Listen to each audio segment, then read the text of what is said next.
Al ascenso de los revolucionarios en un nuevo triunvirato, le siguieron victorias militares como la de San Lorenzo y semanas después el triunfo aplastante de Belgrano en Salta.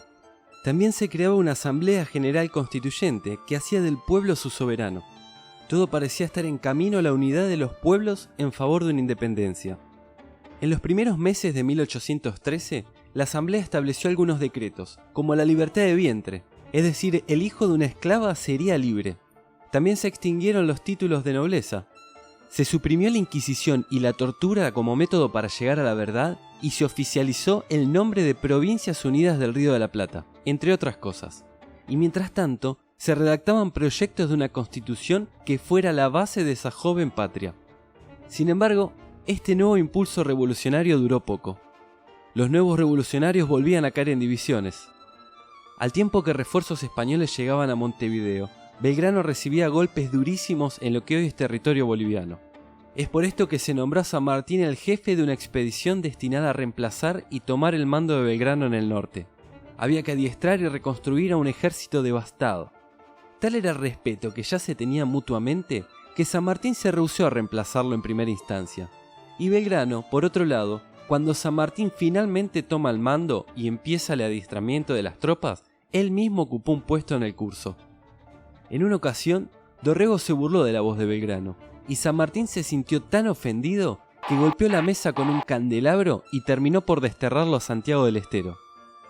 Esto, además de respeto por Belgrano, demostraba la disciplina sin privilegios que estaba dispuesto a propagar en las tropas.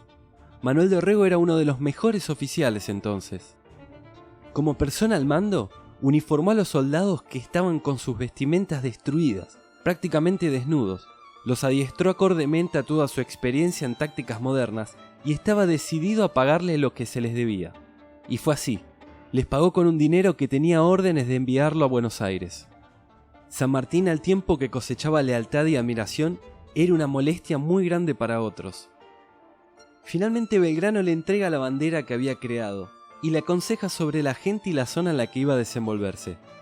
Le dice, la guerra allí no solo ha de hacerla con las armas, sino con la opinión. Le sugirió que no olvidara que es un ejército católico. Aparentemente, Belgrano temía que San Martín llegara con ideas ilustradas a estas sociedades todavía bastante conservadoras y no ser bien recibido. De hecho, a más de 200 años de la Revolución Francesa, algunos creen que el rompimiento con la Iglesia Católica fue uno de los errores más grandes en su proceso. San Martín, en base a su experiencia y al conocimiento que estaba teniendo en la región, sumado a la larga espera de recursos desde Buenos Aires, postergó la idea de un avance al norte que terminaría en otra derrota. Decidió destinar hombres y suministros para apoyar a la guerra gaucha. Nombró a una persona que tenía contactos en la zona y sabía desenvolverse a la perfección. Nombró a Martín Miguel de Güemes. Él organizó al pueblo de Salta. Los gauchos eran fantasmas en los bosques, que con pocos miembros atormentaban a las posiciones realistas sin importarles qué tan numeroso era el enemigo. Y cada habitante era un espía patriota que los mantenía perfectamente informados. El enemigo se mantuvo del otro lado.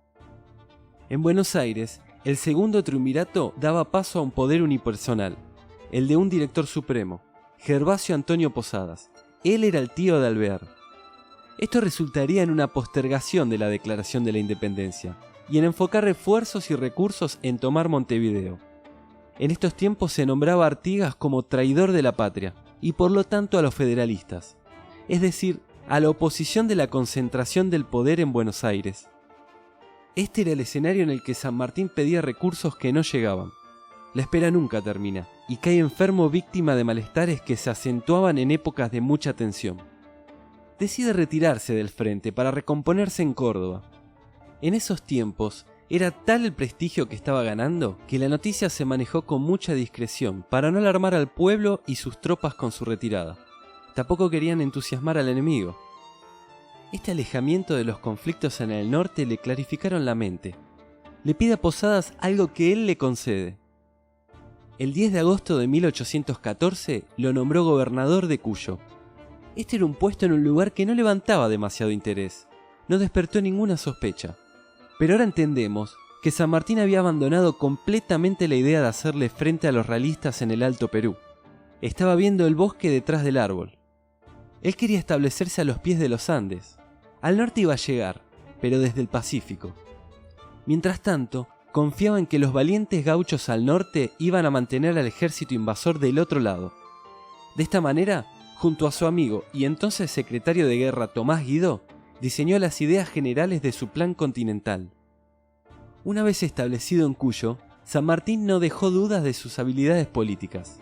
Lo hace tan bien que en una ocasión, habiendo Alvear nombrado un reemplazo, el pueblo se movilizó y en un cabildo abierto en Mendoza se exigió que San Martín siga al frente de sus funciones. Él demostró su arte en la gobernación y la empatía con pueblos que le eran ajenos. Entre algunas de las acciones durante su mandato, fundó la primera escuela secundaria junto a Godoy Cruz, mejoró la calidad de la salud pública, generó muchas obras públicas, promovió la primera ley de protección a un producto nacional, el vino cuyano, dictó la primera ley protectora de los derechos del peón rural. También se montó un establecimiento industrial que sería el más grande entre las provincias. Tiempo más tarde, sería miembro fundador de la primera biblioteca mendocina. También firmó el establecimiento de la vacunación obligatoria contra la viruela. En este periodo, su esposa Remedios se estableció en Mendoza, donde 2 años sería el periodo más largo que alguna vez estarían el uno con el otro. Fue en este lugar que el 24 de agosto de 1816 nacería su hija, Merceditas. A la enorme maniobra para llegar a Perú desde sus costas, se le había sumado un inconveniente. Ahora suponía también la liberación de Chile.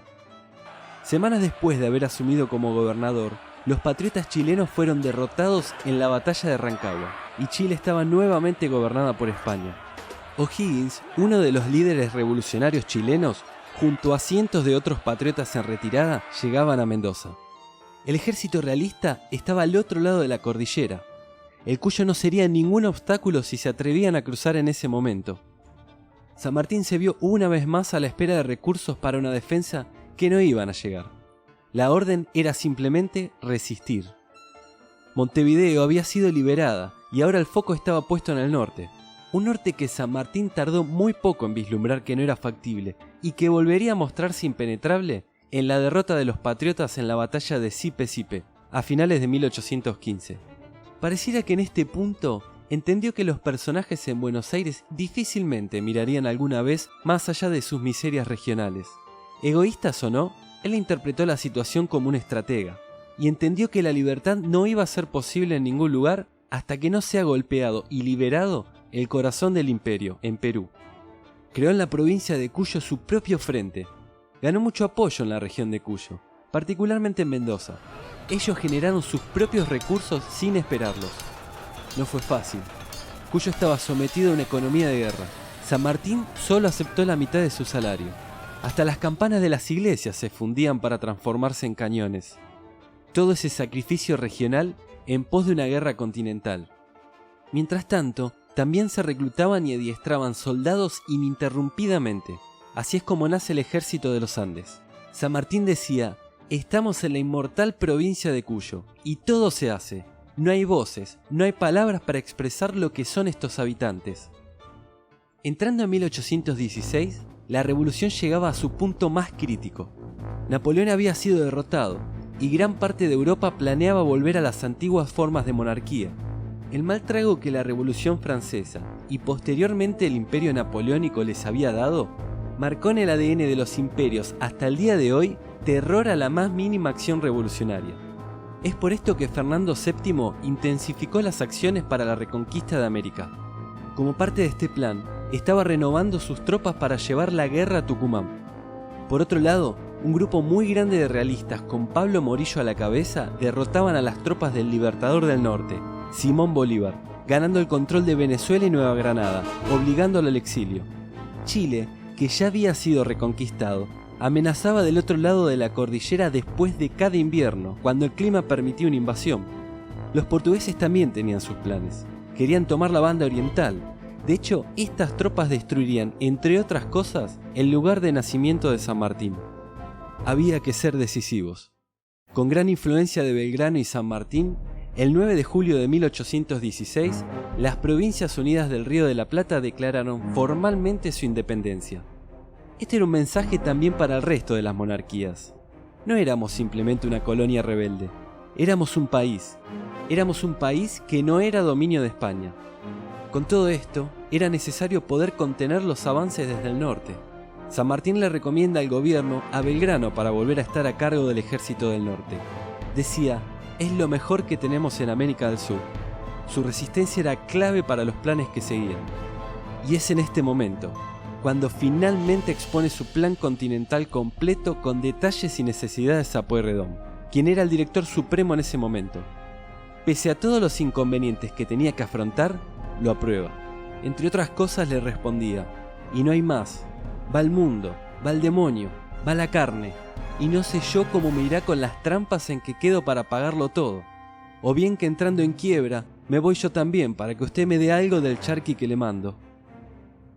Finalmente, el 1 de agosto de 1816, San Martín es nombrado general en jefe del ejército de los Andes, a cargo de un ejército de alrededor de 5.200 soldados.